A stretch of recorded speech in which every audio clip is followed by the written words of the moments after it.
Polrestabes Semarang menetapkan 5 tersangka dalam kasus pengiriman ratusan anjing ilegal yang diduga untuk dikonsumsi. Para tersangka adalah DH, warga Gemolong Sragen yang berperan sebagai pemesan ratusan anjing. Lalu 4 tersangka lainnya adalah sopir truk dan mereka yang ikut dalam pengiriman dari Subang ke Solo. Penyidik juga menyelidiki surat jalan yang dikeluarkan oleh Polres Subang dan UPTD Dinas Peternakan dan Kesehatan Hewan Subang yang diduga adalah dokumen palsu. Sementara itu, dari 226 anjing yang berhasil diselamatkan, 13 diantaranya mati karena sakit. Dari hasil pemeriksaan, sebagian besar anjing-anjing yang diamankan terinfeksi penyakit cacing jantung yang bisa menular bila dikonsumsi oleh manusia. Penyiksaan anjing dan seterusnya ini sudah ditetapkan oleh penyidik 5 tersangka. Tersangka utamanya adalah inisial DH, kemudian 4 lainnya, driver dan seterusnya itu ikut serta membantu. Oke? Kalau dia berperan juga? DH yang memesan kan dari sana. Oh, itu warga Solo atau warga? Ya, warga Gemolong, Kabupaten Sragen. Itu memang sengaja untuk dikonsumsi kan anjing-anjing itu? Keterangan sementaranya begitu.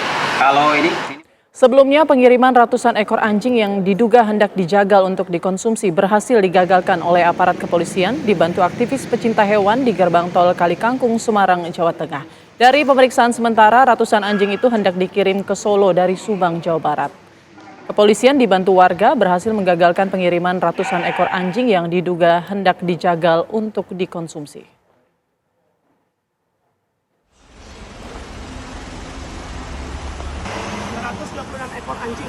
Kepolisian dibantu warga berhasil menggagalkan pengiriman ratusan ekor anjing yang diduga hendak dijagal untuk dikonsumsi. Petugas dari Polrestabes Semarang bekerja sama dengan komunitas hewan Animals Hope Shelter Indonesia menghentikan sebuah truk di gerbang tol Kalikangkung, Semarang, Jawa Tengah. Di dalam truk bak terbuka itu ditemukan sedikitnya 226 anjing dalam keadaan badannya dibungkus karung dan mulut serta kakinya diikat tali. Dari pemeriksaan sementara, ratusan anjing tersebut hendak dikirim ke wilayah Solo Raya dari Subang, Jawa Barat. Dari Jawa Tengah, mulai dari Semarang itu sudah ada pembelinya, itu sudah menunggu di pinggir jalan tol. Jadi mereka dari truk, kenapa mereka ikat keempat kakinya dan mulutnya dan dimasukkan ke dalam karung supaya memudahkan mereka membuang dari truk yang tinggi ke atas pick up. Nah, mereka beli per ekornya dari 50.000 sampai 250.000 tergantung anjing yang besar.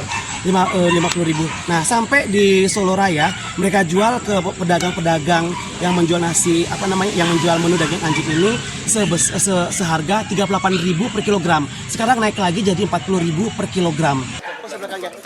Dari pengungkapan kasus ini, polisi mengamankan 5 orang dan menyita truk yang digunakan untuk mengangkut ratusan anjing.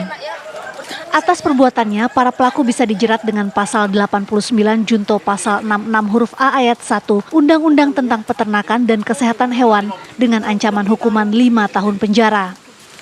Dari Semarang, Jawa Tengah, Didit Kordias, TV One mengabarkan.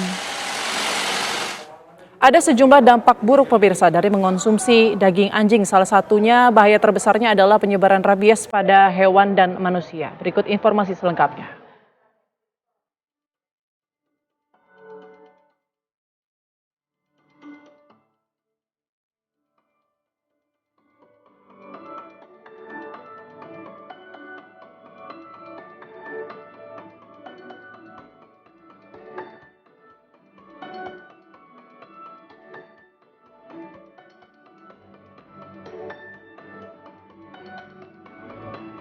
Ya, lalu bagaimana perkembangan terkini kasus pengiriman ratusan anjing ilegal yang diduga hendak dikonsumsi? Kita bergabung dengan Christian Joshua Pale, pendiri Animal Hope Shelter Indonesia. Selamat siang, Mas Christian.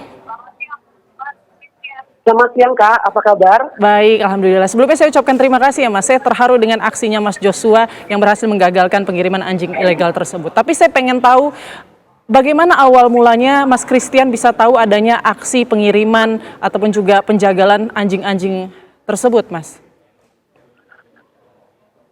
Ini adalah hasil investigasi saya selama bertahun-tahun untuk Kota Sragen sebagai target utama saya sebagai pengepul terbesar untuk memasok daging anjing yang akan diedarkan di Surabaya.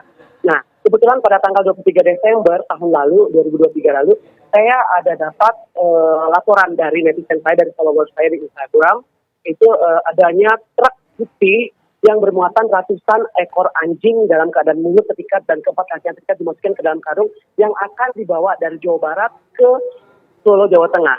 Nah, Baik. dari situ saya bersama tim saya, di belakangnya adalah tim saya, itu kami mengejar.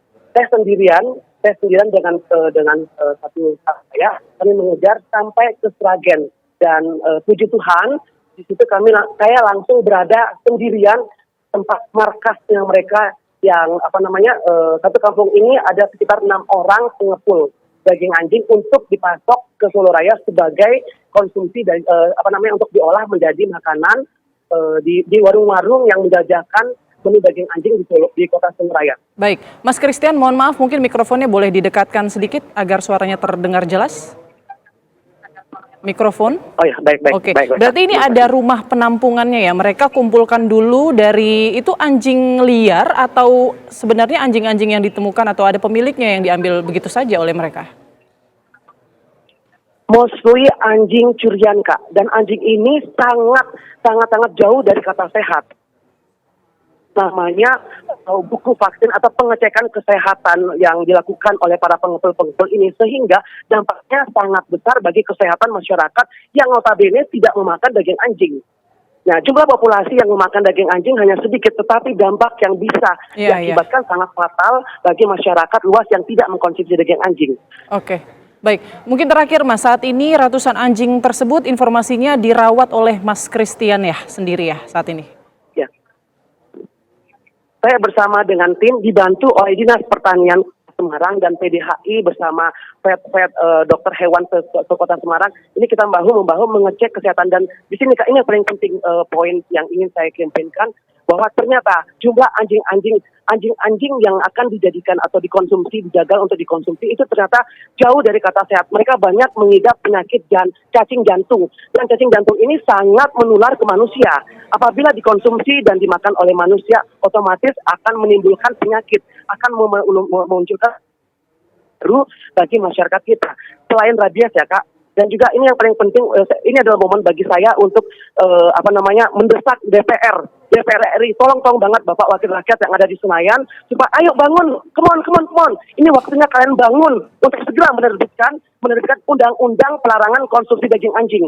Saya pun sudah melakukan gugatan somasi kepada kedua kementerian, Menteri Kesehatan dan Menteri Pangan, supaya berani menerbitkan undang-undang setingkat Menteri pelarangan konsumsi daging anjing. Saya sudah bosan, kami sudah bosan. Para doklaver Indonesia bahkan dunia pun sudah bosan dengan adanya surat edaran yang itu tidak ada sama sekali kekuatan hukum yang bisa memberikan jerah bagi masyarakat. Jadi tolong banget, terima kasih TV One sudah membantu kampanye kami. Sekali lagi, anjing dan kucing bukan termasuk hewan ternak. Jadi tolong pemerintah harus sudah sadar, ini sudah seluruh dunia loh yang meliput kasus ini. Jadi tolong wakil rakyat, kami semua tumpukan kepada kalian, ayo bangun, terbitkan segera undang-undang pelarangan konsumsi daging anjing. Jangan hanya yang hal-hal bagaimana anjing dan kucing itu adalah ciptaan Tuhan. Ini dampaknya Mas Christian, sangat bagus bagi masyarakat kita, Kak. Baik. Kita harapkan ya ini menjadi campaign. Satu lagi, Kak, boleh Kak? Boleh, singkat saja Mas Christian. Saya juga mendesak. Saya mendesak UPTD hewan yang ada di Subang dan juga Polres Subang bantu saya untuk segera menuntut pelaku Donald Haryanto sebagai pengepul terbesar di Sragen. Baik, Mas Christian. Sudah terbukti melakukan pemalsuan dokumen. Baik. Kita harapkan ya Mas Christian, semoga campaign ini bisa menjadi perhatian ya bagi pemerintah maupun juga harapan yang disampaikan tadi bisa terwujud begitu. Terima kasih banyak atas perhatiannya dan juga penjelasannya Mas Christian Joshua Palis selaku pendiri Animal Hope Shelter Indonesia. Selamat siang Mas Christian.